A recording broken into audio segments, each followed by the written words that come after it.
बनारस की मंडी में जोगेंद्र बैलों का व्यापारी था। उसके सारे बैल जल्दी जल्दी बिक जाया करते थे और इसी कारण जोगेंद्र दूर गांव में जा जाकर गाई बैल खरीदा करता था। मैं इस बैल के 15,000 ही दे सकता हूँ। 15,000 तो बहुत कम है बेटा। अरे काका, इस बैल की हालत तो देखो, कितना दुर्बल है ये। इसे खरीद कर मुझे इसे तंदुरुस्त बनाना होगा। पता नहीं इसमें कितना समय जाएगा। फिर जाकर जब मैं इसे बेचूंगा तो मुनाफा होगा। ठीक है, वैसे भी अब मैं इसका ख्याल नहीं रख सकता। 15,000 तो 15,000। कम से कम तुम इसका ख्याल तो अच्छे से रखोगे। दे दो। जोगेंद्र ने उस आदमी को पैसे दे दिए और वो बैल खरीद लिया। जोगेंद्र मन ही मन खुश था कि आज उसने अच्छा सौदा किया था। ऐसे दुर्बल बैलों को जोगेंद्र अपने तबेले में ले जाया करता था। वहाँ उसके नौकर इन बैलों को अच्छे से खिलाया करते थे। डॉक्टर बैलों की जांच करके उन्हें दवाई और आहार बताते थे और कुछ ही महीनों में बैलों की हालात में बदलाव आ जाता था। जब वो तंदुरुस्त दिखते थे तब जोगेंद्र इन बैलों को अपनी मंडी की दुकान में बेचा करता था। एक दिन जोगेंद्र एक छोटे से गांव में गया जहां उसे एक दुर्बल बैल दिखा। भाई, क्या आप ये बैल बेचना चाहते हैं? हाँ, पर इसे खरीदेगा कौन? ये तो बहुत ही आलसी है। इसकी हालत देखकर लग रहा है कि इसे अच्छा खाना नहीं मिलता। अरे खाना तो तब दूंगा ना जब ये मेरा कोई काम करेगा। ये बहुत ही आलसी है, बस खाता है और आलस करता है। मैं इसे फिर भी खरीदना चाहूंगा। अब तुम्हारी मर्जी भाई, कितना दोगे तुम इस बैल का? मैं इस बैल का 15,000 दे सकता हूँ। ठीक है, तो ले जाओ। ये सौदा इतनी जल्दी हुआ, ये सोचकर जोगेंद्र हैरान था। पर बैल का मालिक जानता था कि बैल बहुत ही आलसी है और वो खुद उससे छुटकारा पाना चाहता था। जोगेंद्र इस बैल को भी अपने तबेले में ले आया।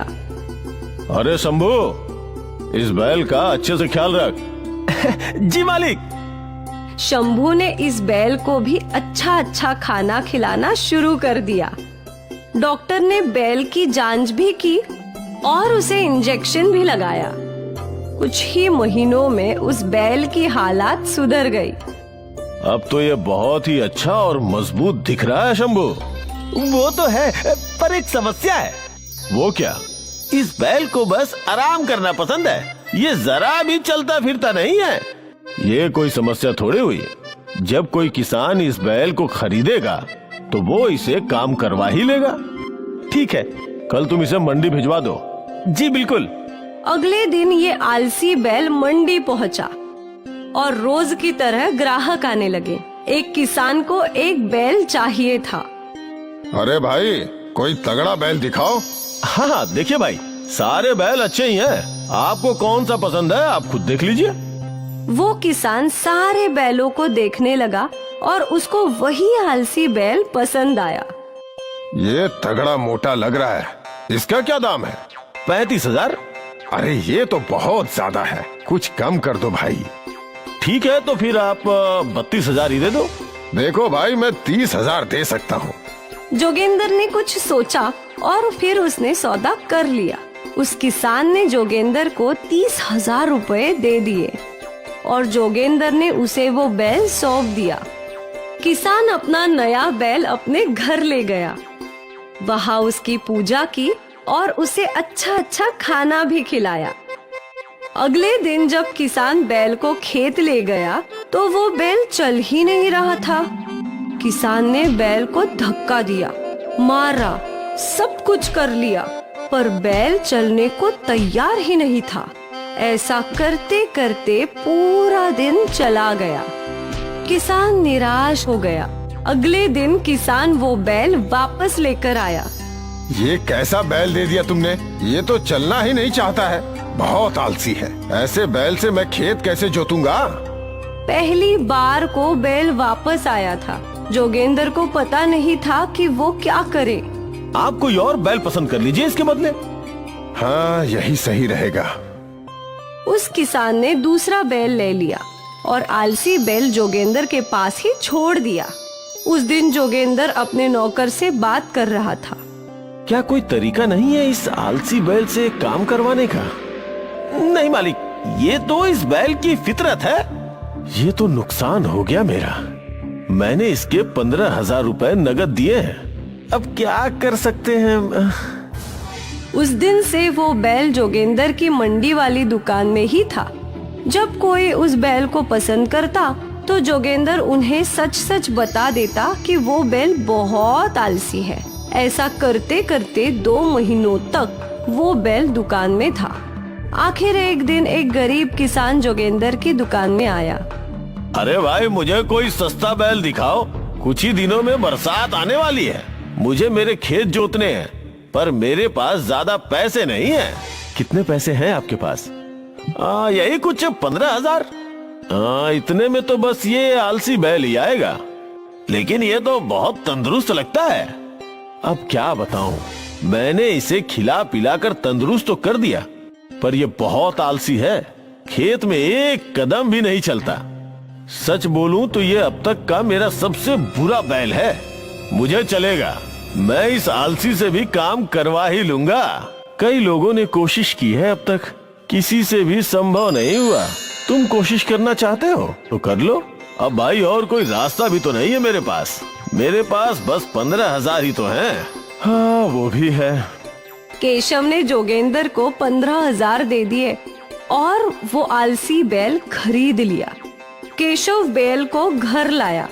केशव की पत्नी ने बैल की पूजा की और बैल को भोजन भी करवाया। ये बैल तो बहुत मजबूत लग रहा है, पर आपके पास तो 15,000 थे ना? ये 15,000 का ही है। इसमें एक समस्या है कि ये आलसी है। हे राम, एक आलसी बैल से कैसे खेत जोतेंगे आप? वैसे भी बरसात आने में अभी कम समय रह गया है। कुछ ना कुछ तो हो ही जाएगा। केशव अपने बैल को लेकर अपने खेत गया। उसने बैल के कंधे पे हल रखा और फिर बैल को चलाने की कोशिश करने लगा। चल चल चल मेरे राजा, चल। बैल ने अपने कदम तक नहीं हिलाए। केशव ने बैल को धक्का मारा, फिर भी वो बिल्कुल नहीं हिला। काफी देर तक प्रयत्न करने के बाद केशव थक गया और सोचने लगा। तभी केशव की बेटी नंदिनी अपने बाबा से मिलने खेत में आई। नंदिनी के हाथ में एक मकई थी। मकई देखकर आलसी बैल तुरंत नंदिनी के पास दौड़ पड़ा। ये देखकर केशव दंग रह गया। ऐसे ये चल नहीं रहा था, पर मकई देखकर दौड़ने लगा। तभी केशव के दिमाग में एक युक्ति आई। केशव ने एक मकई को लकड़ी पे बांधा और उसे बैल के मुंह के आगे लटका दिया। बैल मकई खाने के लिए आगे आगे चलता रहा, पर वो मकई तक पहुंच ही नहीं पा रहा था। इस तरह केशव ने बैल से सारा खेत जुटवा लिया। जब उसका काम हो गया तो केशव ने वो मकई बैल को दे दी। अरे एक क्या, तुझे ढेर सारी मकई खिलाऊंगा। अब यही तरीका है तुझसे काम करवाने का। कौन कहता है कि आलसी बैल से खेत नहीं जुतवा सकते? केशव ने एक ही दिन में पूरा खेत जोत लिया। शाम को जब वो अपने घर पहुंचा तो वो बहुत खुश था। क्या बात है, आज आप बहुत खुश है? हाँ, आज मेरा पूरा खेत एक ही दिन में जोत दिया। कल बस अब बीज बोने हैं। एक दिन में? पर आपने तो कहा था ये बैल आलसी है। वो तो ये है, सुबह से दोपहर तक मैंने बहुत कोशिश की इसे चलाने की, पर एक कदम तक नहीं हिला। पर फिर इसने नंदिनी के हाथ में मकई देखी और दौड़ने लगा। बस मुझे इसकी कमजोरी पता चल गई और मकई को रस्सी से बांधकर मैंने इसे पूरा खेत जुतवा लिया। वाह वाह, ये तो बहुत ही अच्छा है। कौन कहता है कि आलसी से कोई काम नहीं करवा सकता? जरूरत तो बस आपके जैसी बुद्धि की है। धन्यवाद, प्रशंसा के लिए धन्यवाद। केशव का परिवार खुश था क्योंकि उनकी सबसे बड़ी समस्या हल हो गई थी। उनके खेत जुत गए थे और उन्हें आलसी बैल से काम करवाने का रास्ता मिल गया था।